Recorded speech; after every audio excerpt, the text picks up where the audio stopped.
नमस्कार। पिछले वीडियो में हमने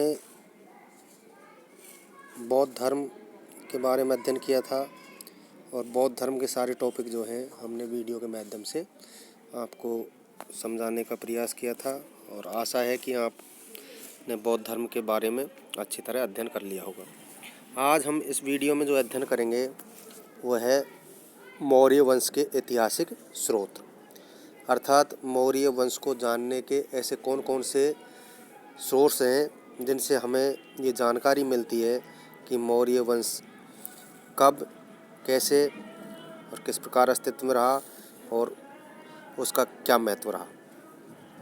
तो प्राचीन भारत के इतिहास में मौर्य वंश और मौर्य साम्राज्य के महत्व को देखते हुए हमें मौर्य वंश के इतिहास को जानने के स्रोतों की जानकारी आवश्यक हो जाती है। मौर्यकालीन इतिहास के समसामयिक एवं परवर्ती स्रोतों की विवेचना हमने इस प्रकार कर सकते हैं। सबसे पहले है अभिलेखीय स्रोत।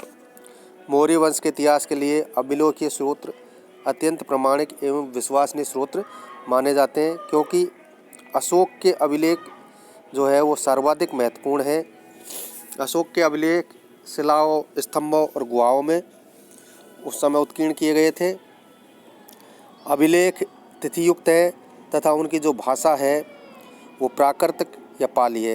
यद्यपि सभी अभिलेख ब्राह्मी लिपि में हैं, किंतु साहिबाजगढ़ी और मानसेहरा से प्राप्त अभिलेख खरोष्टी लिपि में मिले हैं। तक्षशिला और लमगान जो अफगानिस्तान से है वहाँ से प्राप्त अभिलेख अरेमाइक लिपि में है। कंधार से प्राप्त एक अभिलेख दो भाषाओं में है, यूनानी और उसका रूपांतरण अरेमाइक भाषा में है।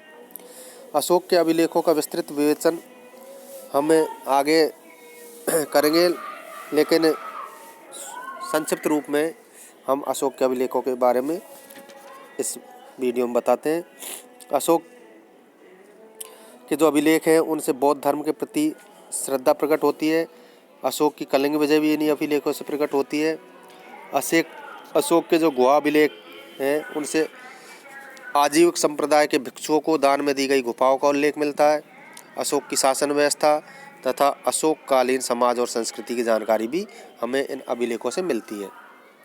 अशोक के अभिलेख के अतिरिक्त शक राजा रुद्रदामन का गिरनार अभिलेख भी मौर्य काल के बारे में महत्वपूर्ण जानकारी देता है। नागार्जुनी गुहालेख में अशोक के उत्तराधिकारी दशरथ का उल्लेख मिलता है। फिर दूसरे है साहित्यिक स्रोत।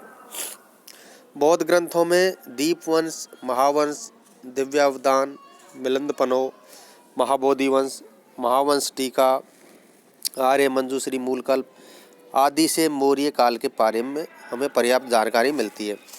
जैन ग्रंथों में देखें तो भद्रभाऊ का कल्पसूत्र तथा हेमचंद्र द्वारा रचित परिशिष्ट पर्वन भी महत्वपूर्ण प्रमाण के स्रोत माना गया है। ब्राह्मण ग्रंथों में पुराण विशेष रूप से उल्लेखनीय है। अन्य साहित्यिक स्रोतों में विशाखादत्त द्वारा लिखित मुद्रा राक्षक नामक ग्रंथ, कल्हण की राजतरंगिणी, सोमदेव का कथा सरितासागर और क्षेमेंद्र की व्रत कथा मंजरी महत्वपूर्ण मानी गई है, जो मौर्यकालीन इतिहास के बारे में महत्वपूर्ण जानकारी देती है। मौर्यकालीन इतिहास के साहित्यिक स्रोतों में सर्वाधिक महत्वपूर्ण कौटिल्य का अर्थशास्त्र माना गया है।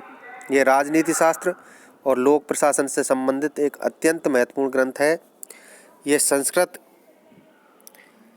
गद्य और पद्य दोनों में लिखा गया है। इस ग्रंथ में किसी मौर्य शासक का उल्लेख नहीं है, लेकिन हम जानते हैं कि वह चंद्रगुप्त मौर्य का मुख्य परामर्शदाता एवं प्रधानमंत्री था।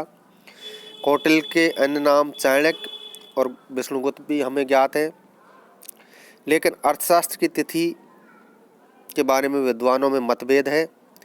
राय चौधरी तथा कुछ विदेशी विद्वान इसे एक परवर्ती रचना मानते हैं और कहते हैं कि इसे मौर्यकालीन स्रोत सामग्री के रूप में स्वीकार नहीं किया जाना चाहिए।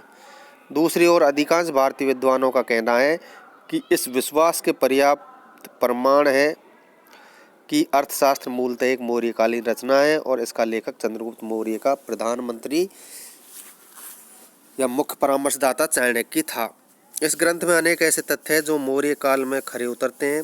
अर्थशास्त्र में प्रस्तुत मौर्य प्रशासन का विवरण भी मैक्सनीज की इंडिका से पुष्ट होता है, अतः इसे मौर्यकालीन की रचना मानना अधिक उपयुक्त माना जा सकता है। तीसरे जो स्रोत माने गए हैं वो है विदेशी स्रोत। विदेशी लेखकों के वृत्तांत से भी मौर्यकालीन इतिहास की जानकारी मिलती है।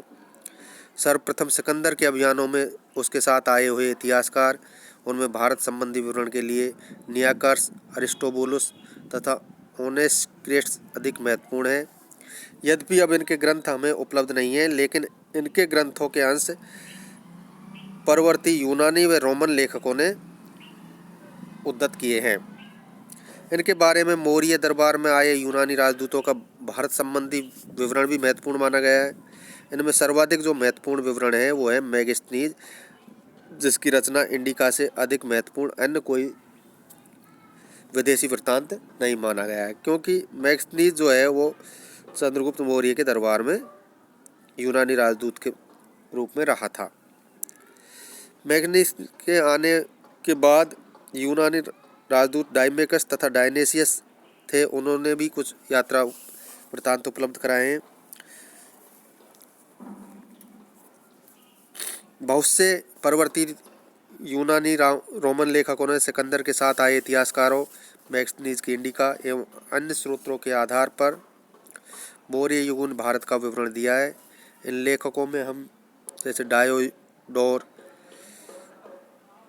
Strabo, Curtius, Pliny, Plutarch, Arrian, Justin, Ptolemy आदि महत्वपूर्ण यूनानी इतिहासकारों का विवरण हमें इतिहास की जानकारी देता है। चौथा है पुरातात्विक स्रोत। पिछले 50-60 वर्षों में मौर्यकालीन स्थलों का उत्खनन हुआ।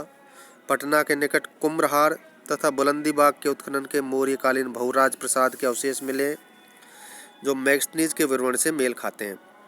राजगृह, कौशाम्बी, पाटलिपुत्र, हस्तिनापुर, तक्षशिला आदि स्थानों में हुए उत्खनन से मौर्यकालीन भौतिक जीवन के बारे में हमें महत्वपूर्ण जानकारी मिलती है।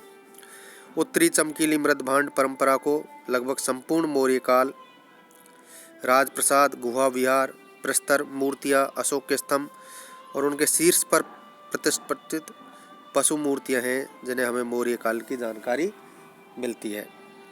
फिर है मुद्राएं। मौर्य साम्राज्य मौद्रिक अर्थव्यवस्था पर आधारित था।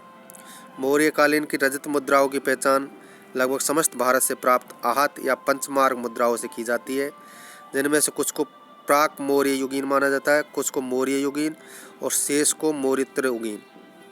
आहत या पंचमार्क सिक्कों पर न तो किसी शासक का नाम मिलता है, न ही उन पर कोई तिथि अंकित है।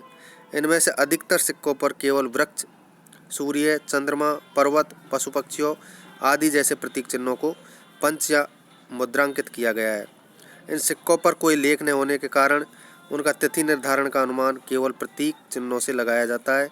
ऐसे सिक्कों पर मेरु और चंद्र तथा मयूर चिन्ह आहत है, प्राय मौर्य द्वारा प्रचलित माने जाते हैं। उल्लेखनीय तथ्य यह है कि मौर्यकालीन स्थलों से उत्खनन के दौरान उत्तरी चमकीले काले मृदभांड तथा पंचमार्क सिक्कों के साथ साथ मिले हैं।